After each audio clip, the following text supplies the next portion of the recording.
Hello friends, learn in short में आपका एक बार फिर से स्वागत है। मेरा नाम है सरस और गाइस आप देख रहे हैं लर्न इन शॉर्ट। गाइस ये आपका बाल विकास और शिक्षण शास्त्र का it means child development and pedagogy section का प्रीवियस ईयर का 15 क्वेश्चन का सेट ये दूसरा वीडियो है। इससे पहले के वीडियो में मैंने आपको 15 क्वेश्चन कराया था और ये आपको ये उसी से रिलेटेड जो आगे के 15 क्वेश्चन थे इसमें मैं आपको कराऊंगी, जिसमें गाइस ये आपको स्क्रीन पे दिख रहा होगा कि 14 नंबर का क्वेश्चन मैं आपको ये करा चुकी थी। अब आते हैं गाइस 15 नंबर के क्वेश्चन पे। गाइस ये 30 क्वेश्चन का सेट है, लेकिन मैं एक वीडियो में कवर नहीं करा रही हूँ, इसीलिए मैं आपको 15 क्वेश्चन आपको अलग अलग वीडियो में करा रही हूँ। नहीं तो क्या हो रहा है गाइस, वीडियो थोड़ा सा लेंदी हो जा रहा है। और 15 क्वेश्चन भी आप अगर डेली लगा लेते हैं तो आपका कॉन्सेप्ट क्लियर रहेगा। तो गाइस वीडियो लेट ना करते हुए स्टार्ट करते हैं। और इसमें फिर हम लोग क्या करेंगे कि देखेंगे कि क्वेश्चन में कहना क्या चाहता है और है क्या। तो गाइस पहले नंबर मतलब पहले नहीं, इस वीडियो का पहला लेकिन 15 नंबर क्वेश्चन से स्टार्ट करते हैं कि एक प्रगतिशील कक्षा में निम्नलिखित में से कौन सी मूल्यांकन विधि का इस्तेमाल नहीं होता होगा। मतलब कि एक प्रगतिशील कक्षा है, उसमें पूछ रहा है कि इनमें से कौन सी मूल्यांकन विधि का इस्तेमाल नहीं होता होगा। गाइस आई थिंक मैंने 15 क्वेश्चन ये तो मैंने करा चुका था। आपको 16 नंबर से देखना होगा गाइस। इसके पहले के वीडियो में ये क्वेश्चन सॉल्व हो चुका है। 16 नंबर का क्वेश्चन देखते हैं गाइस। वंचित और हाशिए पर स्थित समूहों की भाषा और संस्कृति को स्कूली पाठ्यक्रम में समावेशित करने से एक अध्यापक क्या सुनिश्चित कर सकता है। मतलब वंचित और हाशिए पर स्थित समूहों की भाषा, इसका कहने का मतलब ये है, वंचित इंग्लिश में देख लीजिए अगर आपको इसका हिंदी मीनिंग समझ में नहीं आता है, लेकिन मैं आपको हिंदी में भी बता दे रही हूँ कि वंचित और हाशिए समूह पर स्थित। वंचित और हाशिए समूह से मतलब ये है कि मतलब वह बच्चे जो हर चीज़ से वंचित है, मतलब हैं, मतलब कि वो आर्थिक रूप से बहुत ज़्यादा गरीब है, पिछड़े हुए हैं, और उसके बाद वो मतलब सब सुविधा उनको उपलब्ध नहीं है। तो फिर कहने का मतलब ये है कि वंचित रूप से जो हाशिए पर स्थित समूह हैं, मतलब वह उसमें उस वहाँ के जो बच्चे हैं, समूह का मतलब कि उन लोग का जो समूह है जो गरीब मतलब एकदम पिछड़े हुए गरीब है, मतलब उनको हर सुविधा से वंचित है, वो उस जगह के समूह की भाषा और संस्कृति को स्कूली पाठ्यक्रम में समावेशित करने से एक अध्यापक क्या सुनिश्चित कर सकता है। मतलब कि संस्कृति और स्कूल पाठ्यक्रम में समावेशित करने से एक अध्यापक क्या कर सकता है, मतलब कि जो वंचित समूह है उसमें स्कूली पाठ्यक्रम में समावेशन करने से एक अध्यापक क्या सुनिश्चित कर सकता है। तो फिर गाइस इसमें देखेंगे चौथे नंबर से कि विशेषतः सुविधा वंचित समूहों के लिए व्यावसायिक शिक्षा करेगा, या फिर सुविधा वंचित समूहों के प्रति सहानुभूति देगा, शिक्षा में समानता देगा, या फिर शिक्षा में साम्यता देगा। जैसे कि अगर कोई वंचित हाशिए पर स्थित समूह का बच्चा है, उसको एक टीचर क्या सुनिश्चित कर सकता है, मतलब एक शिक्षक, क्या आप उसे अगर विशेष सुविधाजनक समूह के लिए व्यावसायिक शिक्षा दे देंगे तो क्या वो सही है? तो वो बिल्कुल सही नहीं है, क्योंकि बस व्यावसायिक शिक्षा दे देने से एक समावेशी शिक्षा का प्रारूप ठीक मतलब प्रारूप नहीं बनता है। समावेशी शिक्षा का मतलब गाइस यही होता है कि सभी तरीके के बच्चे बच्चे उसमें हैं एक विद्यालय में, और सबको एक तरीके का एक बराबरी का शिक्षा सम्मान दिया जा रहा है। उसके बाद दूसरा देखते हैं, सुविधा वंचित समूह के प्रति सहानुभूति। मतलब क्या आप बच्चे को, जो बच्चे सुविधाजनक नहीं है, क्या शिक्षक बस उनको सहानुभूति देगा? तो किसी भी इंसान को या किसी को भी आप कितने दिन तक सहानुभूति देते रहेंगे? सहानुभूति लेने वाला इंसान भी उस सहानुभूति से मतलब कि उसको गलत फील होने लगता है कि अरे यार ये मेरे प्रति कितना वो है, मतलब कि अगर आप ही फॉर एग्जाम्पल आप अगर किसी के प्रति एक दिन सहानुभूति दिखा रहे, 2 दिन सहानुभूति दिखा रहे, 3 दिन सहानुभूति दिखा रहे, तो सामने वाला इंसान खुद कहेगा कि नहीं, मेरे ऊपर तुम सहानुभूति देकर एहसान मत जताओ। तो ये क्या सहानुभूति वाला वर्ड भी सही नहीं है। उसके बाद आगे बढ़ते हैं। देखिए गाइस, यहाँ पे 2 पॉइंट आता है। एक आता है आपका शिक्षा में समानता और शिक्षा में साम्यता। इंग्लिश में देख लेते हैं कि इसका मतलब क्या है। Equality in education, equity in education. तो जो इस तरीके के क्वेश्चन आएंगे गाइस, तो उसमें आपको लग रहा होगा कि शिक्षा में समानता, दो दो आंसर तो आपको ऐसे भी निगेटिव ही लग रहे होंगे, एक ये वाला और एक ये वाला। तो आप कंफ्यूज हो सकते हैं कि शिक्षा में समानता देंगे कि शिक्षा में साम्यता देंगे। तो फिर इसका आंसर हो जाएगा, बहुत लोग शिक्षा में सामान्यता भी लगा के आ सकते हैं। तो आपको वहाँ पे ये नहीं लगाना है, आपको लगाना है शिक्षा में साम्यता। मतलब कि संस्कृति और स्कूली पाठ्यक्रम में समावेशित करने से एक अध्यापक शिक्षा में साम्यता सुनिश्चित कर सकता है। इसका आंसर हो जाएगा आपका नंबर 2। अब आगे बढ़ते हैं, क्वेश्चन नंबर 17 पे आते हैं। पर्याप्त समर्थन करने के बावजूद एक कक्षा में एक विद्यार्थी गणितीय क्रियाओं को समझने में निरंतर चुनौतियों का सामना करता है, इसकी वजह क्या हो सकती है। मतलब कि कहने का गाइस ये मतलब है इसमें कि बहुत ज़्यादा हेल्प मिल रहा है, एक बच्चा है और उसको बहुत सारा समर्थन करने के बाद भी एक विद्यार्थी गणितीय क्रियाओं को समझने में निरंतर चुनौतियों का सामना कर रहा है, मतलब बार बार उसके पास चुनौतियों का सामना कर रहा है। तो ये क्या हो सकता है। ऑटिज्म है उसको, डिसकैलकुलिया है, डिसग्राफिया है या डिसलेक्सिया है। तो गाइस ये हो जाएगा, हिंदी में भी देख लीजिए अगर आप हिंदी में समझ रहे हैं कि स्वलीनता है, गणितीय वैकल्य है, आलेखी वैकल्य है या पठन वैकल्य है। पहले बात तो जो इसमें वैकल्य है वो यहाँ पे हो जाएगा वैफल्य। ठीक है, यहाँ पे वैफल्य हो जाएगा। तो उसको क्या है, अगर गाइस देखिए गणित में अगर किसी बच्चे को समझने में दिक्कत बार बार आ रहा है, बार बार समझाने के बाद भी, तो सीधे सीधे आप डिसकैलकुलिया पे टिक लगा देंगे। क्योंकि इसलिए क्योंकि देखिए गणित से संबंधित है, गणित वैफल्य है बच्चे को, इसलिए उसको ये इसकी मतलब कि बार बार चुनौतियों का सामना करना पड़ रहा है। और रहा आपका बाकी के क्वेश्चन, डिसग्राफिया और डिसलेक्सिया, ये आपका पठन वैकल्य है। जो आपका डिसलेक्सिया होता है ये पठन वैकल्य है, जिसमें बच्चा 100 को वॉच पढ़ता है, बी और डी में कंफ्यूज रहता है, मतलब छोटे बी और छोटे डी में। तो और न्यूक्लियर जो होता है उसको अनक्लियर पड़ेगा। इस तरीके के बहुत सारे ऑप्शन आपको देखने को मिलेंगे, वो आपका हो जाता है पठन वैफल्य। ठीक है, उसके बाद आता है आलेखी वैकल्य, जिसको वैफल्य जिसको बोलते हैं डिसग्राफिया। तो ये हो जाता है लिखने में, ये लिखने से संबंधित है, ये पठन से संबंधित है, ये आपका गणित से संबंधित है। आंसर आपका यही हो जाएगा। स्वालीनता जो है उसको ऑटिज्म बोलते हैं। ये मानसिक मतलब कि ये आपका मतलब बच्चा क्या होता है कि उसको न्यूरोलॉजिकल ये हो जाता है। जो आपका स्वालीनता है ये आपका न्यूरोलॉजिकल से रिलेटेड है।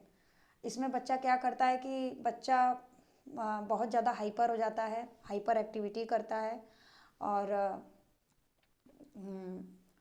मतलब कि वो किसी के बस में नहीं आता, उसको जो करना रहता है अपने मन से करता है, वो अपने ऊपर ही पूरा डिपेंड रहता है, उसको कुछ समझ में नहीं आता है, बहुत तोड़ फोड़ मचाते हैं, वो उस तरीके के बच्चे होते हैं।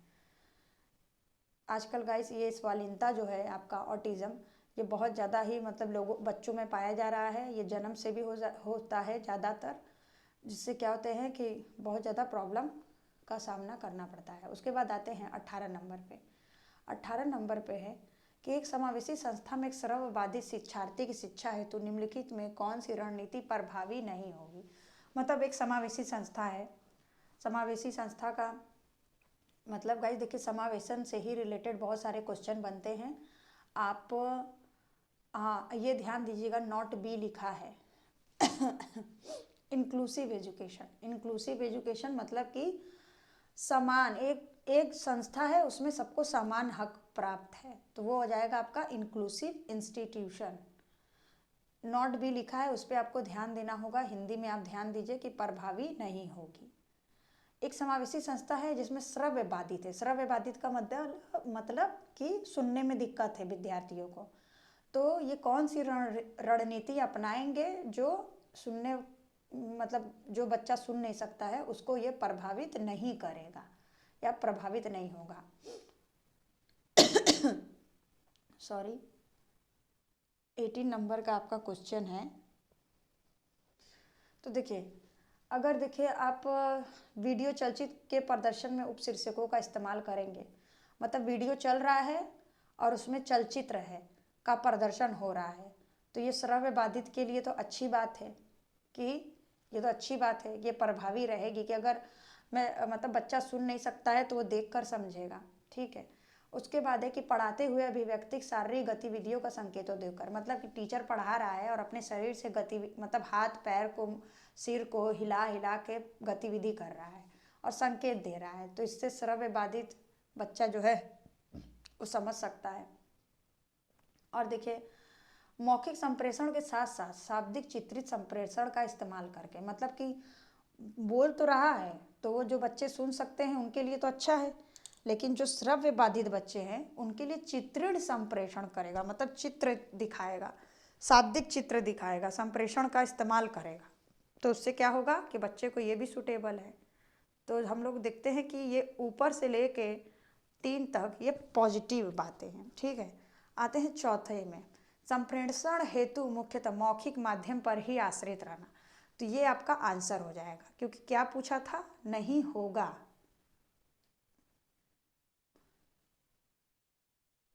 क्वेश्चन में पूछा था कि प्रभावी नहीं होगा, तो अगर संप्रेषण हेतु मुख्यतः मौखिक माध्यम पर ही आश्रित रहना, अब बच्चा स्वर्ण बाधित है और आप मौखिक माध्यम पर ही आश्रित रह जाएंगे तो फिर क्या होगा, ये प्रभावी नहीं होगा उस क्लास के लिए। तो आपका आंसर 4 हो जाएगा, ये आपका आंसर हो जाएगा।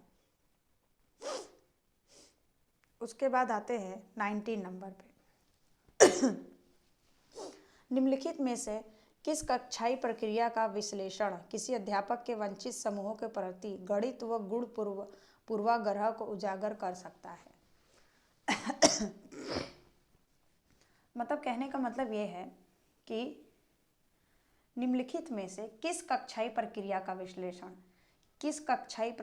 विश्लेषण है किसी अध्यापक के वंचित समूहों के प्रति गणित व गुण पूर्वाग्रह को उजागर कर सकता है।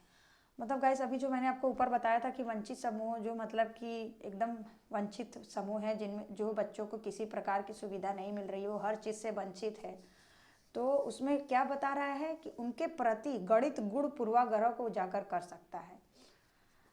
जैसे कि मतलब कि गणित गुण पूर्वाग्रह को इस चारों में से कौन सा ऑप्शन है जो उजागर कर सकता है, मतलब बढ़ावा दे सकता है? तो गाइस आते हैं आंसर के मतलब तरफ। लिंग, जाति और आर्थिक श्रेणी के आधार पर निर्धारित आसन व्यवस्था, या फिर अध्यापक का निपुणता उन्मुखी अभिप्रेरणा शैली को प्रोत्साहित करना, अधिगम कठिनता अनुभव करने वाले बच्चों के लिए यथोचित समायोजन करना, या फिर बच्चों को शिक्षा प्रणाली के यंत्रवादी पहलुओं का परीक्षण, प्रतिरोध और चुनौती दिलियों के लिए प्रोत्साहन देना। गाइस, पहले हम लोग समझ लेते हैं कि पूर्वाग्रह क्या होता है। मतलब गणित गुण पूर्वाग्रह को उजागर कर सकता है। गाइस, पूर्वाग्रह क्या है कि बहुत बहुत पहले समय से चलता हुआ ये चीज़ है, जो आज भी क्या होता है कि लोगों के मन में है, चाहे कितना भी पढ़ा लिखा क्यों ना हो, लेकिन उनके मन में कोई ना कोई किसी ना किसी विषय संबंधित पूर्वाग्रह मन में होता है। चाहे वो कोई भी हो, चाहे वो आप हो, चाहे हम हो, चाहे कोई भी हो, चाहे हम लोग बोले कि नहीं हम लोग नए मॉडर्न इस ज़माने के हैं, लेकिन कोई ना कोई ऐसा बात या कुछ ना कुछ ऐसा छोटा सा पॉइंट आ जाता है कि पूर्वाग्रह वो दर्शा देता है। जैसे कि गाइस, अगर जैसे कि हम लोग पहनावा से किसी को जज कर लेते हैं कि ये बहुत गंदे तरीके से मतलब है और मतलब फटा पुराना कपड़ा पहना है, तो फिर क्या है ये पढ़ा लिखा नहीं होगा। ठीक है। मतलब इसको ज्ञान नहीं होगा, तो ये क्या होगा, ये पूर्वाग्रह है। इसमें कोई लॉजिकली बातें नहीं होती हैं, अनलॉजिकली चीज़ों का जो यूज होता है उसको ही पूर्वाग्रह कर सकते हैं। तो इसमें जो देखिए ये है, ये आपका पहला नंबर का ऑप्शन सही हो जाएगा, क्योंकि उजागर कर सकता है तो लिंग, जाति और आर्थिक श्रेणी के आधार पर निर्धारित आसन व्यवस्था, मतलब कि देखिए मतलब कि ये होता है कि लिंग के आधार पर पूर्वाग्रह बना लेते हैं, जाति के आधार पर पूर्वाग्रह बन जाता है, आर्थिक श्रेणी के आधार पर पूर्वाग्रह उजागर हो सकता है। तो आपका पहला नंबर इसमें राइट हो जाएगा। उसके बाद आते हैं गाइस 20 नंबर के क्वेश्चन पे। कक्षा में सृजनात्मकता को बढ़ावा देने के लिए विद्यार्थियों को कैसे अवसर प्रदान करने चाहिए। सृजनात्मकता का मतलब हो जाएगा आपका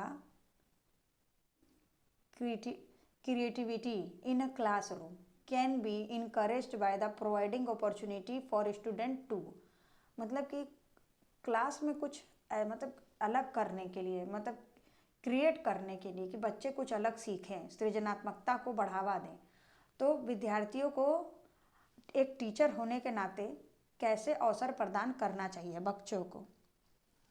चौथे नंबर से देखते हैं अभिसारिक सोच सीखने के लिए, परीक्षा देने के बेहतर कौशल विकसित करने के लिए, मौखिक खोज और सोच को बढ़ाने के लिए, या विशिष्ट उपलब्धि वर्ग में सम्मेलन के लिए। मतलब एक कक्षा है, उसमें हमें सृजनात्मकता को बढ़ावा देना है, तो हमें विद्यार्थियों को कैसे अवसर प्रदान करने चाहिए। तो गाइस जो ये है आपका अभिसारिक सोच करके, ये आपका बिल्कुल नहीं होगा। अगर अभिसारी की जगह पे आपका अपसारी होता, अभिसारी की जगह पे आपका अपसारी होता तो वो आपका सही हो सकता। अभिसारिक सोच क्या होता है गाइस, जैसे कि अगर कोई एक समस्या है तो उस पर क्या होगा, हम लोग एक ही तरीके के पॉइंट को उस पर बनाएंगे कि उसका एक ही रास्ता है, उसका कोई अलग अलग रास्ता नहीं है। ये आपका अभिसारी सोच हो जाता है, वो आके एक ही जगह पर रुक जाता है। अगर यही अपसारी होता तो अपसारी में ये होता, अपसारी में ये होता कि आप एक समस्या है और जो उसकी आप चिंता कर रहे हैं वो अलग अलग मतलब चिंता नहीं, सॉरी, उसका जो आप निवारण निकाल रहे हैं एक समस्या का, वो अलग अलग तरीके से निकाल रहे हैं। मतलब एक समस्या को निवारण निकालने के लिए उस अपसारी चिंतन में क्या होता है कि अनेक तरीके के रास्ते निकल जाते हैं कि अगर अच्छा एक समस्या है तो उसके क्या है कि ये रास्ता भी है, वो रास्ता भी है, आप अलग अलग तरीके के रास्तों को निकाल सकते हैं। तो आपका चौथा नंबर नहीं होगा। उसके बाद देखते हैं तीसरा नंबर क्या हो रहा है, परीक्षा देने के लिए बेहतर कौशल विकसित करने के लिए। तो गाइस देखिए जो सृजनात्मकता क्लास होता है उसमें परीक्षा को बहुत ज़्यादा मान्यता नहीं दिया जाता है। मतलब कि अब सृजनात्मकता क्लास क्या, आपकी जो आपकी एजुकेशन की न्यू पॉलिसी बनी है उसमें क्या है कि एग्ज़ाम को बहुत ज़्यादा महत्व नहीं दिया गया है। तो परीक्षा देने के बेहतर कौशल विकसित करने के लिए इसमें आपको ये भी आपका गलत हो जाएगा, और आपका ये चौथा तो गलत था ही। उसके बाद क्या है, मौलिक खोज को सोच को बढ़ाने के लिए, मौलिक खोज और सोच को बढ़ाने के लिए, इसका इंग्लिश मीनिंग देख लेते हैं क्या होगा। इसका होगा encouraging original discovery and thinking, ये आपका राइट हो जाएगा। मतलब कि बच्चे को हम इंक्रीज करना है कि वो मौलिक खोज करें और सोच को बढ़ाएं, कुछ नया करें, कुछ अलग करें। ये आपका सृजनात्मकता को बढ़ावा देने का सबसे बेहतर उपाय है, और आपका पहला भी गलत हो जाएगा। तो आपका आंसर हो गया ये आंसर नंबर 2। 21 नंबर के क्वेश्चन को देखते हैं। 20 नंबर 1 में ये देखिए गाइस, इस तरीके के क्वेश्चन आपको बहुत ज़्यादा देखने को मिलेंगे नंबरिंग वाइज। उसमें से आपको देखना होगा कि क्या सही है और क्या गलत है।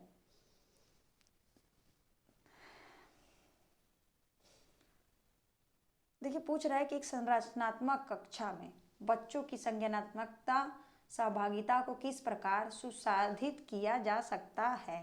इट मीन्स कि cognitive engagement of children within a constructive classroom can be facilitated by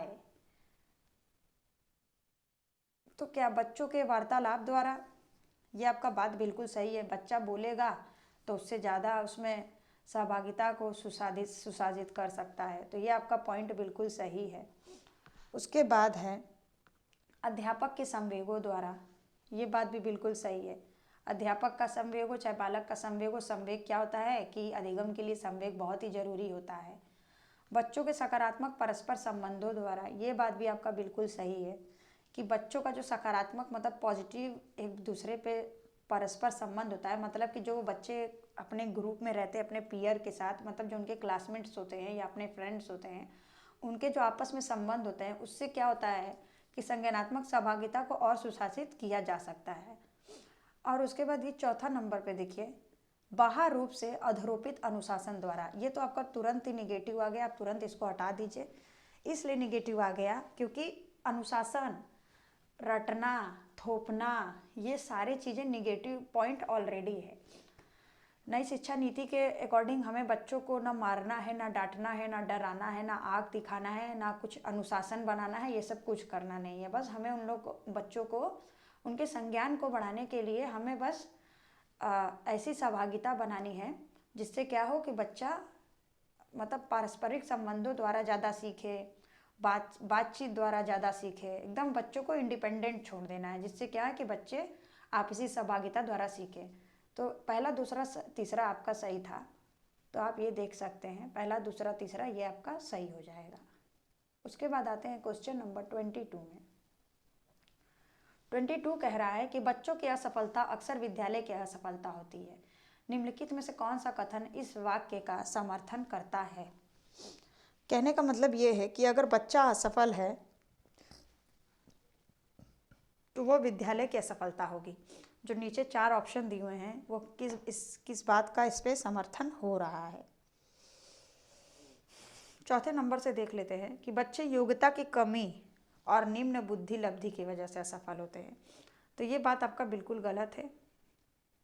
guys, exam में आपको पहले क्वेश्चन को अच्छे से पढ़ना है, उसके बाद फिर आंसर में क्या करना है कि जो भी आपको निगेटिव लगे उसको तुरंत ही हटा देना है, ये आपका हट जाएगा। बच्चे की योग्यता और कमी निम्न बुद्धि लब्धि की वजह से असफल होते हैं, ये आपका बिल्कुल गलत हो जाएगा। बच्चे इसलिए असफल होते हैं क्योंकि वह विद्यालय की ज़रूरतों का अनुपालन नहीं करते, ये भी गलत हो जाएगा। बच्चे इसलिए असफल नहीं होते क्योंकि विद्यालय की ज़रूरतों का अनुपालन नहीं करते, ये बिल्कुल ही गलत बात है, ये भी आपका गलत हो जाएगा। क्योंकि बच्चे क्या है कि विद्यालय जो है वो बच्चों से है, बच्चे विद्यालय से नहीं है। तो क्या है कि चाइल्ड सेंटर्ड एजुकेशन है। बच्चा को यहाँ पे बहुत ज़्यादा जोर ज़बरदस्ती नहीं करना है कि उनको आज्ञा मनवाना है, ये सब नहीं करना है। बच्चों को क्या करना है कि मतलब पूरा फ्रीडम देना है कि बच्चे क्या करें, खेल खेल में या फिर समझदारी से अपने कॉग्निशन को मतलब कि संज्ञान को बढ़ाएं। तो ये अनुपालन वगैरह ये सब बिल्कुल मतलब निगेटिव पॉइंट है। उसके बाद आते हैं स्कूलों का अस्तित्व विद्यार्थियों के सामर्थ्य में विभेदीकरण करने हेतु। इसका इंग्लिश मीनिंग देख लीजिए अगर आपको समझ में नहीं आए। स्कूल एग्जिस्ट टू से they can appropriately discriminate among student ability. तो ये बात भी आपका बिल्कुल गलत हो जाएगा। और एक बार दूसरा पॉइंट भी देख लेते हैं कि बच्चे इसलिए असफल होते हैं क्योंकि विद्यालय बच्चों के सीखने की विविध गतिविधियों का संज्ञान नहीं करते। गाइस, जैसे कि अगर ये नंबर का क्वेश्चन है और आपको इसमें कुछ डाउट लग रहा हो तो पहले आप चारों क्वेश्चन को पढ़ेंगे। और देखिए, आप सेकंड नंबर का क्वेश्चन देख रहे होंगे, इसमें आपको पॉजिटिव बात दिख रहा है, ठीक है। बच्चे इसलिए असफल होते हैं क्योंकि विद्यालय बच्चों के सीखने की विविध गतियों का संज्ञान नहीं करते। देखिए, ये बिल्कुल आपका पॉजिटिव बात है। तो यहाँ पे क्या हो जाएगा, अगर आपको इस नंबर पे कोई कन्फ्यूजन लगे तो पहले आप दूसरा पढ़ेंगे। ऐसा नहीं होता कि जैसे कि हाँ, कई बार क्या होता है कि 2-2 पॉइंट सही होता है, लेकिन आपको क्या करना है, पहले आपको अगर ये वाले पॉइंट में थोड़ा सा भी आपको समझने में दिक्कत हो, क्योंकि कभी ऐसा हिंदी और इंग्लिश का प्रयोग होता है मतलब उसमें कि कभी कभी हम लोग को समझ में नहीं आता है, तो आपको क्या करना है, बच्चे इसलिए असफल होते हैं क्योंकि विद्यालय बच्चों को सीखने में विविध गतियों का संज्ञान नहीं करता। मतलब जो बच्चे की विभिन्न तरह की गतिविधियों है उसका संज्ञान नहीं करते हैं बच्चे, इसलिए असफल होते हैं। तो आपका दूसरा पॉइंट सही हो जाएगा। आगे बढ़ते हैं क्वेश्चन नंबर 23 में। किसी संप्रदाय के प्रासंगिक और अर्थपूर्ण होने के लिए क्या आवश्यक है? It means to be relevant and meaningful a concept need to be, मतलब कि जो मीनिंगफुल कॉन्सेप्ट है उसको क्या चीज़ के लिए क्या चीज़ की आवश्यकता है? तो किसी संप्रदाय के प्रासंगिक और अर्थपूर्ण होने के लिए क्या आवश्यक है?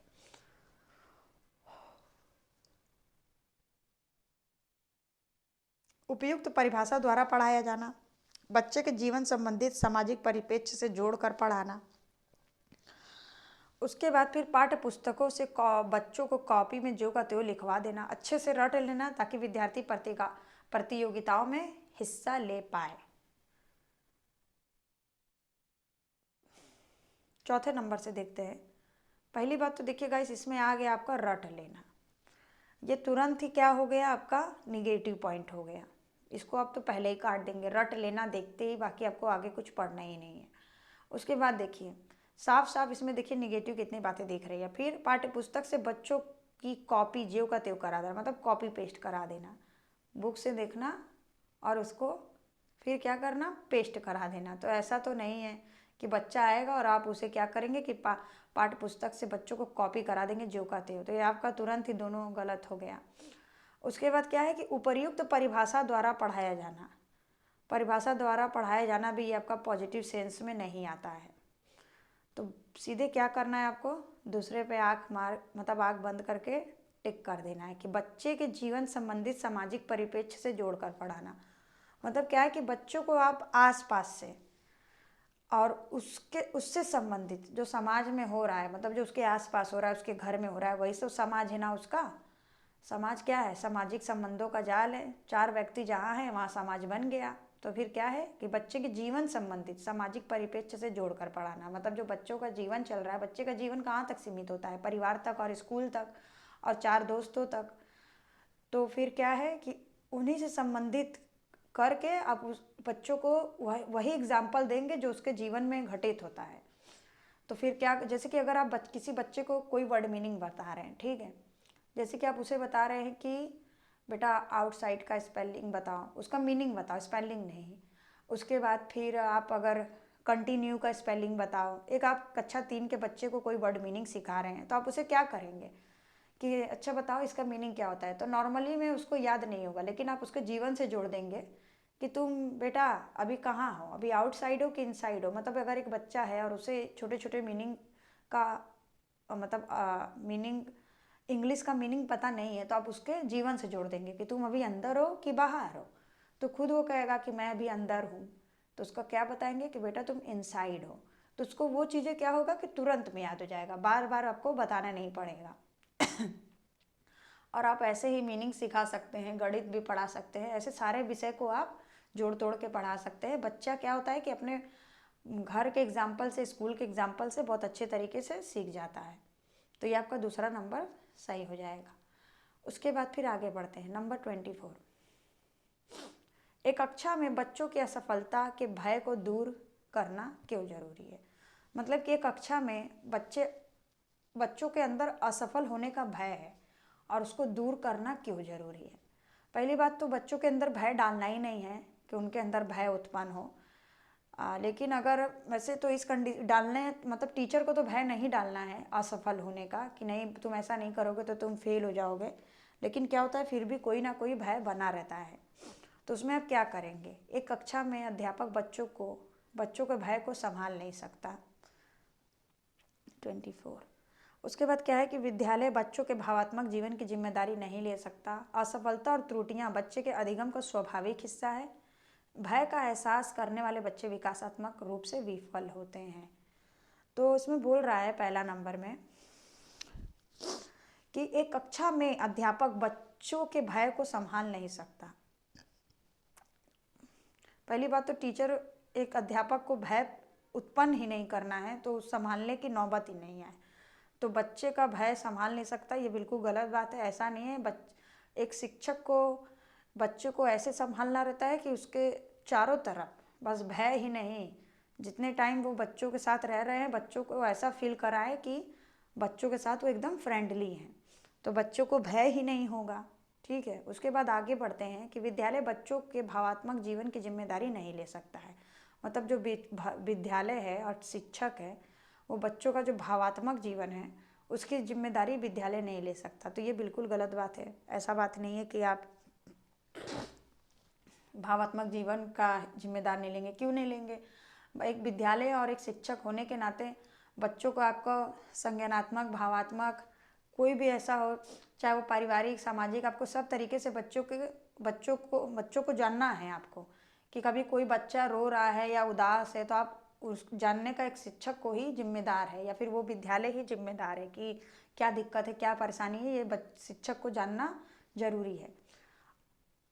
उसके बाद चौथा, ये तो गलत है आपका, पहला दूसरा गलत हो गया। उसके बाद है कि भय का एहसास करने वाले बच्चे विकासात्मक रूप से विफल रहते हैं। ये भी आपका गलत हो जाएगा कि जो भय का एहसास कर रहे बच्चे वो विकास करने के रूप में मतलब असफल हो जाते हैं। तो ये भी आपका गलत है। बच्चों को असफल नहीं करना है, बच्चों को ऐसे राह में मार्ग दिखाना है या ले जाना है या सिखाना है जिससे वो सफल हो, विफल ना हो। उसके बाद क्या है कि असफलता और त्रुटियां बच्चे के अधिगम का स्वाभाविक हिस्सा है। ये आपका बिल्कुल सही हो जाएगा, क्योंकि जब तक बच्चा, देखिए बच्चा क्या है कि जब तक त्रुटि करेगा नहीं तो वो सीख नहीं सकेगा। अधिगम का मतलब सीखना। असफलता और त्रुटियां, अगर बच्चा असफल ही नहीं होगा तो वो मतलब क्या है कि देखिए क्या होता है कि बिना गलती के कोई नहीं सीखता। चाहे आप हो चाहे हम हो, हम लोग कुछ गलती करते हैं तो उसी से हम लोग गलती से भी सीखते हैं। तो ऐसा नहीं है कि त्रुटि करना ही नहीं है और स्वाभाविक हिस्सा, ये बात बिल्कुल सही है। ऐसा नहीं है कि बच्चा गलती नहीं करेगा तो सीखेगा नहीं, बच्चे को गलती करना है। बिना गलती किए कोई नहीं सीखता है। अगर आप ही पहली बार जीवन में कोई काम करने जा रहे हैं और बिना गलती के ही सीख जाए तो ऐसा नहीं है। तो ये आपका बिल्कुल राइट हो जाएगा। उसके बाद देखते हैं आगे 25 नंबर। अक्सर यह तर्क दिया जाता है कि पुरस्कार देना अधिगमकर्ताओं को अभिप्रेरित करने का उत्तम तरीका नहीं है। नहीं है बोला है, इसमें आपको ध्यान देना है। इंग्लिश में देखेंगे, method is learning because not be. वैसे यहाँ नॉट बी को वैसे जहाँ भी नहीं आता है उसको हाईलाइट कर देता है। तो देखिए ठीक है, अक्सर यह तर्क दिया जाता है कि पुरस्कार देना अधिगमकर्ताओं को अभिप्रेरित करने का उत्तम तरीका नहीं है, क्योंकि इससे आंतरिक अभिप्रेरणा क्षीण होती है। उसके बाद इससे आंतरिक अभिप्रेरणा बढ़ जाती है, इससे बाह्य अभिप्रेरणा क्षीण हो जाती है, इससे आंतरिक और बाह्य अभिप्रेरणा दोनों ही छिड़ जाती है। इसका कहने का सेंस यह है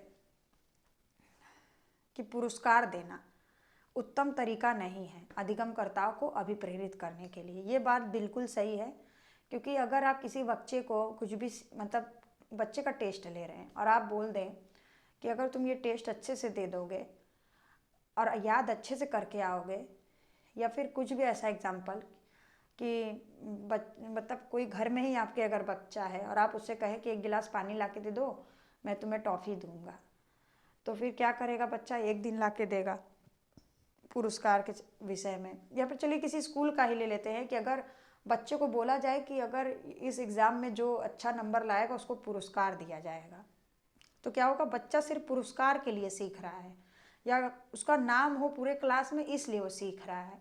वो इसलिए नहीं सीख रहा है क्योंकि वो चाहता है, वो पुरस्कार पाने के लिए सीख रहा है। तो ये क्या है? ये सच में ही उत्तम तरीका नहीं है।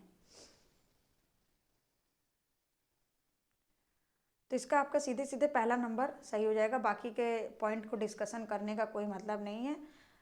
इससे क्या होता है? इससे आंतरिक अभिप्रेरणा क्षीण हो जाती है। मतलब ये आप अपने अंदर से नहीं करते हैं, ये क्या होता है कि सिर्फ आप एक्सटर्नली करते हैं, इंटरनली नहीं करते हैं। तो ये आपका पहला सही हो जाएगा। बाकी के पॉइंट को डिस्कस करने का कोई मतलब नहीं। 26 पे आते हैं। निम्नलिखित में से अभिलक्षणों का कौन सा दल उत्तम समस्या समाधानकर्ताओं को इंगित करता है? अभिलक्षणों का कौन सा दल है ऐसा जो उत्तम समस्या समाधानकर्ता को इंगित करता है? मतलब इसमें से ऐसा कौन सा पॉइंट है जो उत्तम समस्या समाधान करता है? तो क्या ये देखिए, पहले पॉइंट में देखते हैं कि बोला क्या है।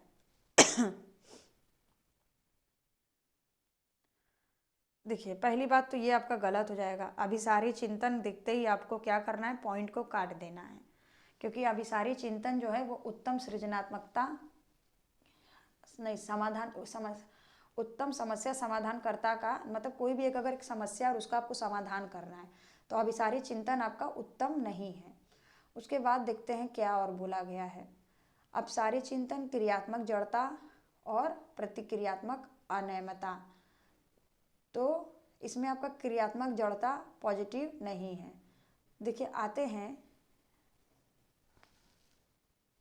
ये देखिए सृजनात्मकता, क्रिएटिविटी, प्रतिक्रियात्मक अनियमितता की कमी और अपसारी चिंतन।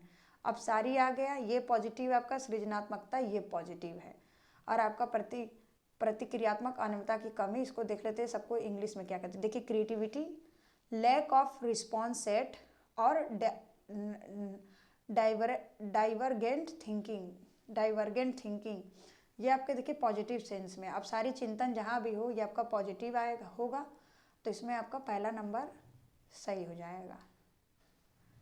आगे बढ़ते हैं क्वेश्चन नंबर 27 में।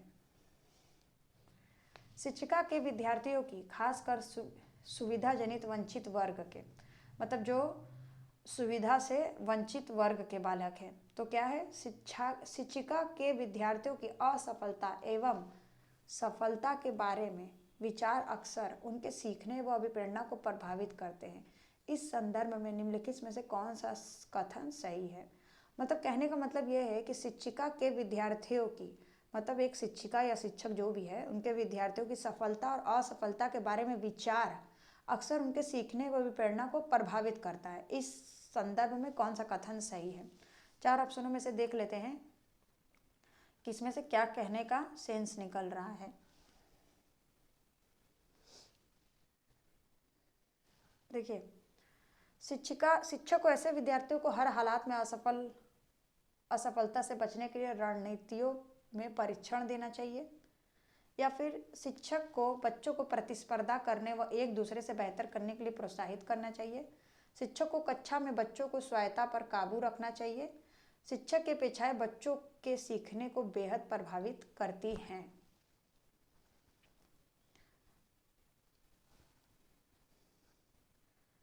तो देखिए पहला तो जो दूसरा है काबू रखना चाहिए, ये बिल्कुल गलत, आपका पहले दिख गया ये पॉइंट। उसके बाद फिर प्रतिस्पर्धा मतलब कंपटीशन करना चाहिए कि तुम बेहतर करोगे कि तुम बेहतर करोगे। तो ऐसा नहीं है, हमें सब बच्चों को एक समान देखना है, किसी एक बच्चों पे नहीं कॉन्सेंट्रेट करना, या उन लोग एक दूसरे को प्रतिस्पर्धा करा के कि तुम बेहतर करो तो तुम्हारा नाम होगा, तुम बेहतर करो तो तुम्हारा नाम होगा। जहाँ पे आपको इस तरीके के वर्ड दिखे आपको तुरंत उन्हें काट देना चाहिए। उसके बाद चौथा देखते हैं कि शिक्षक को ऐसे विद्यार्थियों को हर हालात में असफल से बचने के लिए रणनीतियों का परीक्षण देना चाहिए। तो ऐसा बात नहीं है, आपको सारे बच्चों पे ध्यान देना है, तो ये भी आपका गलत हो जाएगा। आपको देखिए ये जो इस क्वेश्चन का 27 नंबर का पहला पॉइंट आपका सीख हो जाएगा। शिक्षक की अपेक्षाएं बच्चों को सीखने को बेहद प्रभावित करती हैं।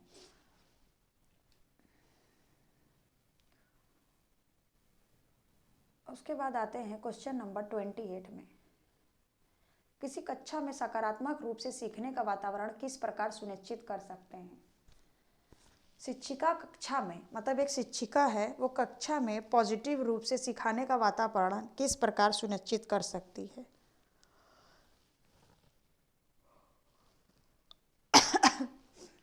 एक तय एवं निर्धारित समय सारणी का अनुपालन करके, तो ये आपका बिल्कुल गलत है।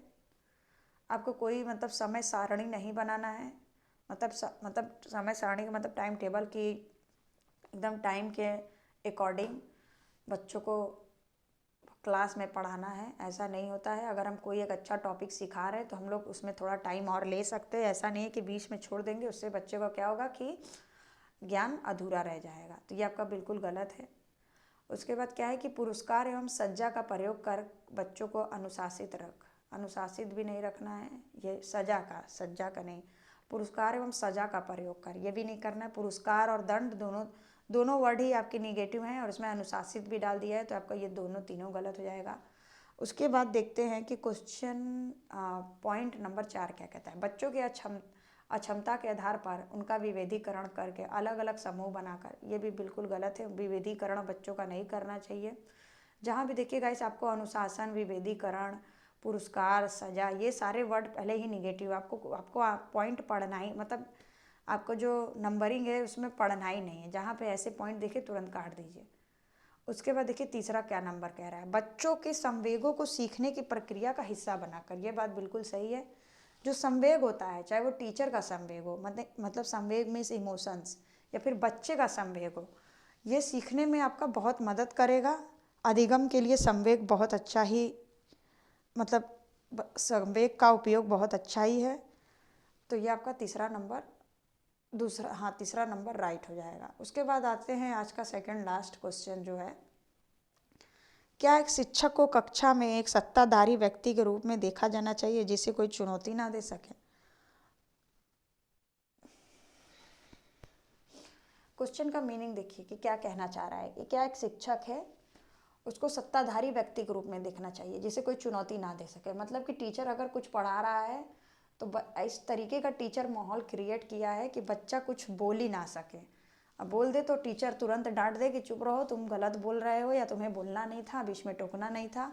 कोई बच्चा उस टीचर को चुनौती ही ना दे सके। तो देखिए आंसर क्या कह रहा है। हाँ, इससे विद्यार्थियों को शिक्षकों के आज्ञा पालन एवं आदर करने के मूल्यों की सीख मिलती है। ये बिल्कुल गलत हो जाएगा आपका। उसके बाद क्या है कि हाँ, केवल एक ऐसा शिक्षक ही विद्यार्थियों को स्पष्ट मार्गदर्शन एवं यथार्थिक संज्ञानात्मक स्पष्टता प्रदान कर सकता है। जहाँ हाँ वाला आपका दोनों पॉइंट गलत है, मतलब पहला दूसरा आपका गलत है। तीसरा नंबर देखते हैं, नहीं, विद्यार्थी ऐसे शिक्षकों से प्रश्न पूछने में हिचकते जिससे उनकी संप्रदाय की स्पष्टता में कमी रह जाती है। ये बात आपका बिल्कुल सही है। और चौथा नंबर कह रहा है, नहीं, आज के तकनीकी युग में शिक्षक विद्यार्थियों का अधिगम प्रक्रिया में अप्रासंगिक है। मतलब कि आज के तकनीकी युग में शिक्षक अब विद्यार्थियों के अधिगम प्रक्रिया में अप्रासंगिक है। मतलब कि शिक्षक का जरूरत ही नहीं है। तो ऐसा बात नहीं है, जितनी भी टेक्नोलॉजी आ जाए एक शिक्षक का जरूरत तो जरूर ही रहेगा, क्योंकि बिना इंस्ट्रक्शन के बच्चे फॉलो तो कुछ करेंगे नहीं। जितने भी चाइल्ड देखिए गाइस, मेरा मानना यह है कि चाइल्ड सेंटर्ड एजुकेशन भले ही हो जाए कि सब कुछ बालक है, बालक पे ध्यान देना है, उन्हें दंड नहीं देना, प्रताड़ित नहीं करना, अनुशासन नहीं बनाना, वो सब बात की बात है। लेकिन अगर एक शिक्षक ना हो तो फिर बच्चों को मार्गदर्शन कौन देगा, एक सही रास्ता कौन दिखाएगा? भले ही बच्चे अगर टीचर की बात ना माने, लेकिन टीचर का क्या किरदार, मतलब रोल है कि बच्चों को एक अच्छा रास्ता दिखाना। तो ये बात बिल्कुल आपका गलत है। ये सही हो जाएगा आपका तीसरा नंबर। नहीं, विद्यार्थी ऐसे शिक्षकों से प्रश्न पूछने में हिचकते हैं जिसे उनकी सांप्रदायिक स्पष्टता में कमी रह जाती है। ये बात बिल्कुल सही है कि बच्चे क्या करेंगे कि वो ऐसा माहौल क्रिएट कर देगा टीचर कि बच्चे उससे क्वेश्चन पूछने में हिचकिचाएंगे, और वो डर के क्वेश्चन नहीं पूछेंगे और उनका कॉन्सेप्ट ही क्लियर नहीं होगा। तो ऐसे टीचर का भी कोई मतलब नहीं है और ऐसे क्लास का भी कोई मतलब नहीं जिससे बच्चा कुछ सीख ही ना सके। तो आपका 29 का थर्ड पॉइंट बिल्कुल सही हो जाएगा। 30 नंबर का क्वेश्चन देखते हैं, कक्षा में परिचर्चा के दौरान क्या एक शिक्षिका के विद्यार्थियों के गलत उत्तर सही करने चाहिए? मतलब एक कक्षा है, उसमें एक डिस्कशन चल रहा है, दौरान क्या एक शिक्षिका को विद्यार्थियों को गलत उत्तर सही करने चाहिए? मतलब शिक्षार्थी गलत उत्तर दे रहे हैं तो उस दौरान शिक्षक को उसको सही करना चाहिए या नहीं करना चाहिए? चौथे नंबर से देखते हैं, बच्चे स्कूल में सही जानकारी प्राप्त करने के लिए आते हैं, इसलिए उनके उत्तरों को तुरंत सुधारना चाहिए। ऐसा बात नहीं है, ये आपका गलत हो जाएगा कि बच्चा तुरंत गलत बोल रहा है, मतलब कुछ गलत बोल रहा है तो बच्चे को तुरंत बताना चाहिए। ये बिल्कुल गलत है, क्योंकि बच्चा त्रुटि से भी सीखता है। आपने कई मतलब कि थॉर्नडाइक का और मतलब कि कुछ पावलाव वगैरह का सिद्धांत देखा होगा कि त्रुटि और प्रयत्न का सिद्धांत, उस सिद्धांत में बताया गया है कि त्रुटि के द्वारा भी सीखा जाता है। मतलब जब तक इंसान गलती नहीं करेगा या बच्चा गलती नहीं करेगा तो वो कैसे सीखेगा? गलती द्वारा भी तो सीखा जाता है। देखिए, अगर आप पहली बार साइकिल चलाना सीखते हैं तो क्या आप तुरंत चलाना सीख जाते हैं? या पहली बार आप खाना बनाने जाते हैं तो क्या आप तुरंत बनाना सीख जाते हैं? नहीं, उसमें आपको गलती होती है। साइकिल में तुरंत आपका हाथ पैर नहीं सेटअप हो पाता है, आप गिरते हैं, उठते हैं, गलत तरीके से चलाते हैं, कभी फास्ट चलाते हैं, कभी स्लो चलाते हैं, तो गलती तो होता ही है। खाना बनाते हैं अगर पहली बार तो मतलब कि क्या तुरंत टेस्टी खाना बन जाता है? नहीं ना। त्रुटि का सिद्धांत इसीलिए कई मनोवैज्ञानिकों ने दिया है। तो ये बात बिल्कुल आपका गलत है। गलत उत्तर हमेशा संज्ञानात्मक स्पष्टता की कमी को दर्शाता है, इसलिए हमें सुधारना चाहिए। ये भी बात बिल्कुल गलत है। नहीं, बच्चों को अभिव्यक्त करने के लिए प्रोत्साहित करना चाहिए बिना गलत होने के भय के। और पहला नंबर क्या करें? हाँ, बच्चों की त्रुटियों को तुरंत संशोधन करना चाहिए। नहीं, आपका जो इसका आंसर है वो पॉइंट नंबर 2 हो जाएगा। नहीं, बच्चों को अभिव्यक्त करने के लिए प्रोत्साहित करना चाहिए बिना गलत होने के भय के। मतलब बोलना चाहिए कि तुम उनको प्रोत्साहित करो। मतलब एक शिक्षक को बच्चों को ये बोलना चाहिए कि तुम अभिव्यक्त करो, मतलब बोलो, और बिना गलत, मतलब गलत हो चाहे सही हो, लेकिन तुम बताओ तो। बच्चों को गाइस बोलने का मौका देना चाहिए, चाहे गलत हो चाहे सही हो। उन्हें हतोत्साहित नहीं, प्रोत्साहित करना है गाइस। तो ये मेरा CDP बाल विकास और शिक्षण शास्त्र का जो 30 क्वेश्चन था वो गाइस आज कंप्लीट हो गया है। इसमें 15 क्वेश्चन मैंने पढ़ा दिए, बाकी गए मैथमेटिक्स से। तो पहले गाइस हम लोग को CDP को कंप्लीट करना है। बाकी के और भी जो पेपर है मैं वो लेकर आऊँगी आपको नेक्स्ट वीडियो में। सारे क्वेश्चन को और भी बता दूंगी जो नेक्स्ट अलग, मतलब अलग अलग शिफ्ट का है। गाइस मैं यहाँ पे आपको आंसर बता दे रही हूँ। अगर आपको इसका वीडियो मतलब वो चाहिए तो अब मैं वो भी आपको बता दूंगी कि वो आपको कहाँ से मिलेगा, कैसे मिलेगा। ओके गाइस, इस वीडियो में इतना ही। अगर आपको ये वीडियो पसंद आया हो तो वीडियो को लाइक कर दे, चैनल को सब्सक्राइब कर दे और अपने दोस्तों के साथ भी शेयर करें कि वो भी अच्छे से अच्छे सीटेट में नंबर गेन करें। गाइस देखिए, अगर आप ये सारे मतलब क्वेश्चन को लगा लेते हैं तो आप आराम से 19+ नंबर ला सकते हैं। प्रीवियस ईयर देखिए, सीटेट में गाइस आपको कोई बुक खरीदने की ज़रूरत नहीं है। आप सिर्फ प्रश्न मतलब प्रीवियस ईयर लगाइए और कुछ मतलब कुछ थ्योरी के कॉन्सेप्ट को समझ लीजिए बस, और आप आराम से 100+ नंबर ला सकते हैं। और बाकी सीटेट में कोई बहुत बड़ी बात नहीं है। ओके गाइस, तो आज मैं यहाँ वीडियो को समाप्त करती हूँ।